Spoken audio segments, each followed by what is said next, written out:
Bonjour à toutes les deux, je vous remercie de votre présence pour cette interview. Le but de cette série est d'aller à la rencontre des philosophes, praticiens philo et artistes qui vont intervenir lors d'un atelier ou d'une performance durant la 4e édition du Festival Philocène. Aujourd'hui, c'est Sylvie Fromentel et Ilan que j'interviewe concernant l'atelier qui aura lieu au foyer Sainte-Geneviève le vendredi 24 juin de 17h à 18h30.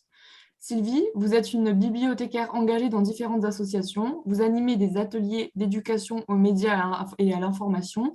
Vous suivez un diplôme universitaire d'animation d'ateliers de philosophie pour les enfants et adolescents depuis septembre 2020 et faites depuis plus d'un an des ateliers de philosophie avec les enfants et les adultes. Et vous, Ilan, vous êtes artiste en lettering, l'art de dessiner les lettres et les mots. Vous partagez votre passion au travers d'ateliers en présentiel et en ligne et travaillez également en collaboration avec de grandes marques. Et vos œuvres se retrouvent sur les murs parisiens comme dans le 10e arrondissement de Paris ou Montmartre. Du coup, concernant la première question, j'aimerais savoir en quoi votre parcours fait que vous vous êtes intéressé en fait à ce festival. En quoi votre parcours reflète le festival. Pourquoi je me suis intéressée à ce festival? Ben, il y a déjà plusieurs raisons. Alors là, quelque chose qui est très très personnel, c'est que Annie, je l'ai déjà rencontrée il y a un peu plus de 10 ans. Voilà, j'ai été extrêmement intéressée par le fait de faire de la philosophie dans la rue, ce qui n'est pas forcément très simple au départ, parce que voilà, c'est pas quelque chose qu'on a l'habitude de faire. Mais voilà, Annie on va dire, m'a poussée, m'a poussée. Et c'est vrai que l'année dernière, j'ai vraiment été. Enfin, voilà, c'était assez fabuleux de pouvoir parler de sujets voilà, comme le bonheur dans la rue, avec des gens qui pouvaient nous dire des choses très, très intimes sur le rêve. Entre autres. Mais en tout cas, pour moi, ça a été l'année dernière un moment de belles rencontres avec des gens complètement inconnus et qui sont repartis faire leur vie après. Oui, alors moi, il y a deux aspects, je pense, qui m'ont intéressée dans ce projet.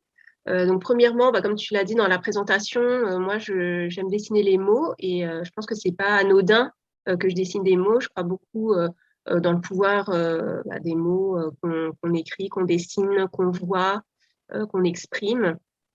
Et du coup, ça m'a beaucoup intéressée aussi de faire un format live. D'habitude, c'est vrai que j'ai plutôt l'habitude soit de transmettre ma passion, soit de le faire voilà, dans mon atelier, on va dire. Donc là, j'ai aussi apprécié cet aspect-là.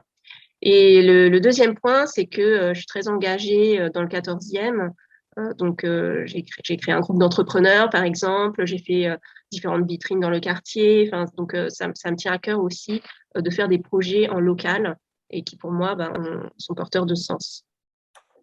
Merci beaucoup à vous deux. Qu'est-ce que vous allez faire dans le cadre du Festival Philocène cette année? Donc, moi, je vais intervenir sur, donc tu l'as dit, hein, un atelier. Alors, ce sera sur le thème de la liberté. Et donc, ce que je vais faire, c'est capter les mots, les expressions, les phrases qui vont être dites par les différents intervenants, les participants et aussi l'intervenante, pour faire une œuvre in situ, en fait, qui restera également dans le lieu et donc qui continuera à vivre, en fait, au-delà même de cet atelier. Et qui sera aussi participatif, c'est-à-dire que ce n'est pas juste moi qui vais dessiner, on va aussi faire venir les différents intervenants et les participants. Ok, donc c'est un atelier qui se passe au foyer Sainte-Geneviève avec les résidents. Comment tu vois cet atelier, toi, Sylvie? Alors, Oui. moi, je les connais puisque je fais un atelier philo avec eux depuis le mois de septembre. Donc voilà, on a travaillé sur différents sujets, sur la liberté, l'égalité, la fraternité. C'est un sujet, la fraternité, qui nous a beaucoup occupés. On a travaillé sur l'enfance, on a travaillé sur le doute, et là, hier, on a travaillé sur l'anneau de Gigès, donc le mythe de Platon. Voilà, donc pour moi, c'est aussi un peu l'apothéose de l'année, la petite cerise sur le gâteau. Et puis là, on aura cette chance aussi de pouvoir être dehors, donc de montrer aux autres ce qu'on a fait.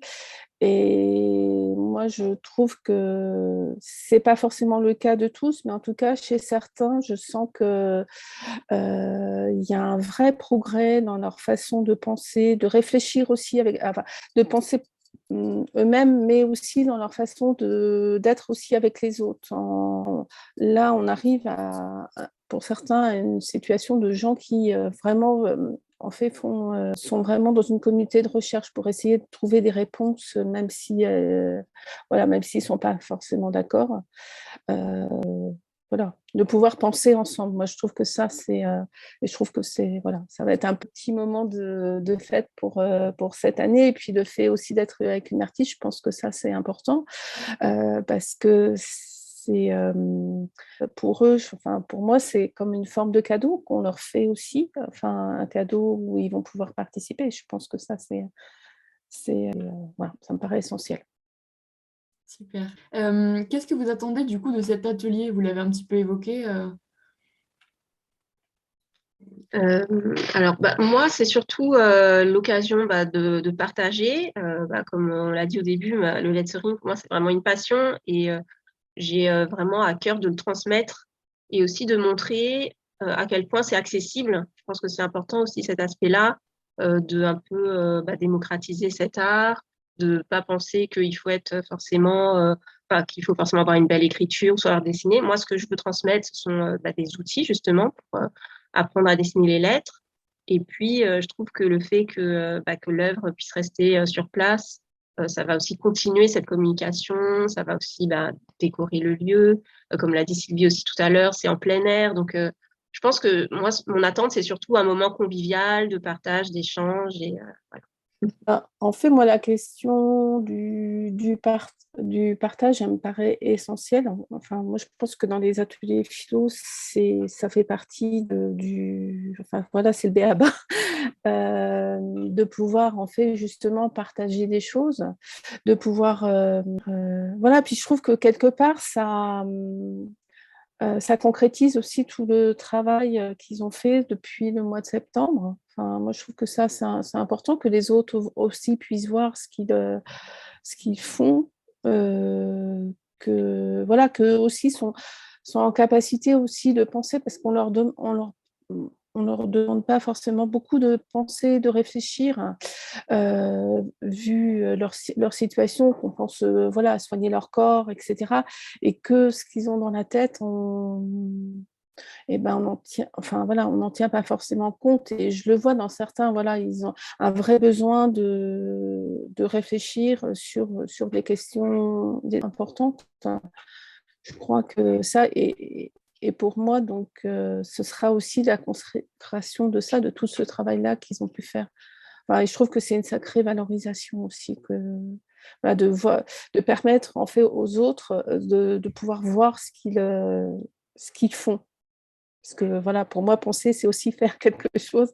Mais voilà, pour moi, c'est important, et que ce soit dans un cadre qui se passe dans l'arrondissement, parce que assez souvent, enfin, je ne dis pas forcément, le formalise pas forcément, mais on sent bien chez eux, chez certains, on fait un isolement, on fait le fait d'être un peu à part dans la société.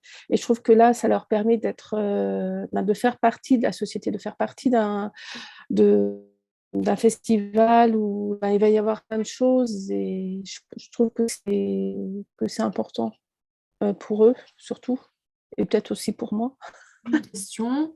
En quoi ce festival fait écho avec ce que vous faites quotidiennement dans votre vie de praticienne philo et artiste, du coup? Moi, il y a la continuité, donc c'est déjà... Et puis, c'est un peu la fête de fête. Il reste encore un atelier, on va dire, et plus celui-là qui a lieu lors du festival. Donc voilà, ça va. Enfin, pour moi, c'est un moment de convivialité avant la coupure de l'été. Donc ça me paraît important aussi. Peut-être que, voilà, pour l'instant, je ne sais pas si je les retrouverai l'année prochaine, mais voilà, en fait, pour moi, voilà, c'est clôturer quelque chose pour peut-être aller aussi prolonger l'année prochaine. Et, euh, et en tout cas, cas, moi, j'avais jamais fait d'atelier philo avec des adultes, j'avais toujours fait avec des enfants.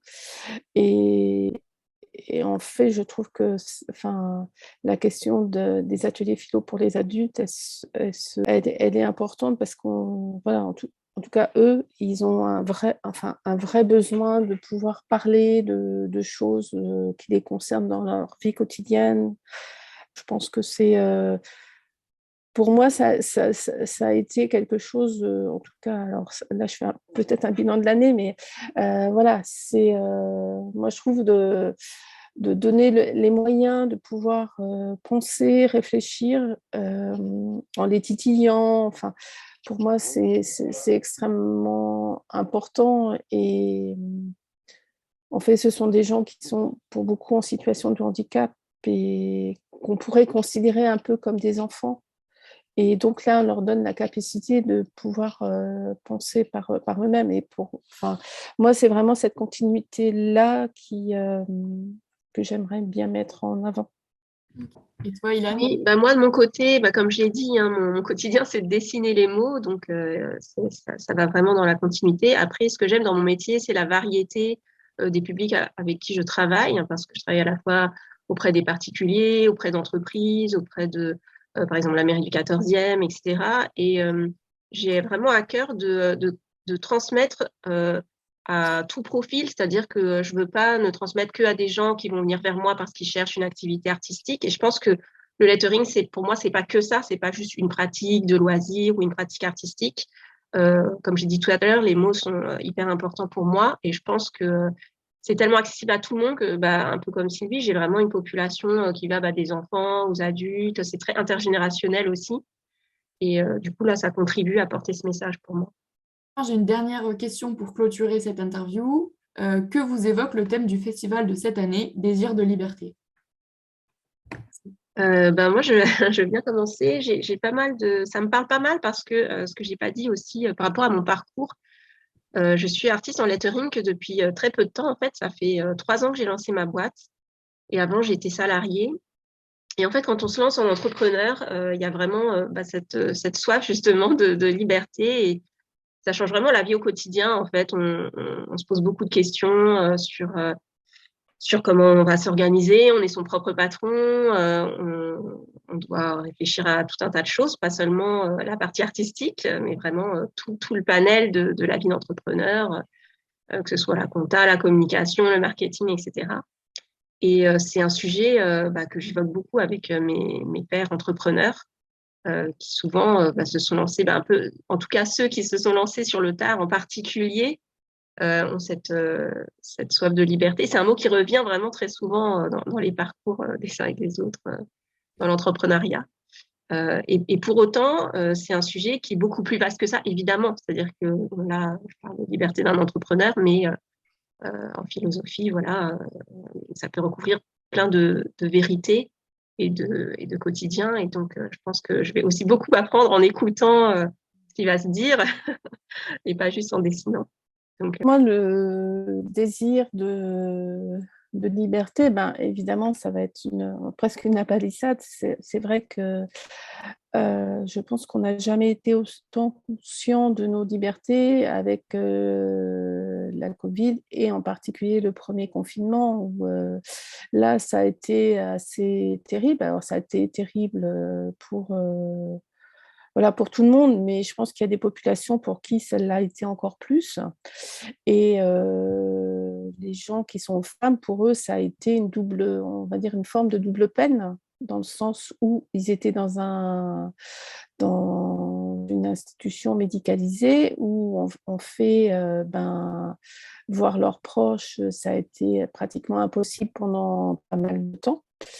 Et donc, voilà, enfin, je pense qu'il y a enfin, il y a peut-être encore plus que enfin, en tout cas chez moi, il y a ce vrai besoin, ce vrai désir de liberté. Et je pense que on n'est pas forcément conscient tout ce que ça a pu représenter pour alors, les gens qui sont femmes, mais je pense que tous les gens qui sont en maison de retraite, etc., comment cette période de Covid a été extrêmement dure pour eux, et je pense qu'il y a encore des gens pour qui, voilà, qui ne font plus du tout ce qu'ils faisaient avant, et donc leur liberté a été complètement, enfin, anéantie.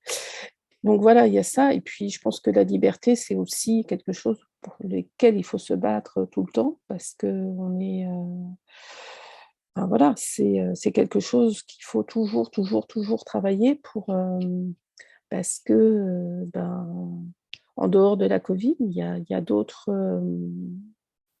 voilà, il y a des lois, il y a des choses qui remettent en cause, nos libertés, et je pense que ça, faut être extrêmement attentif.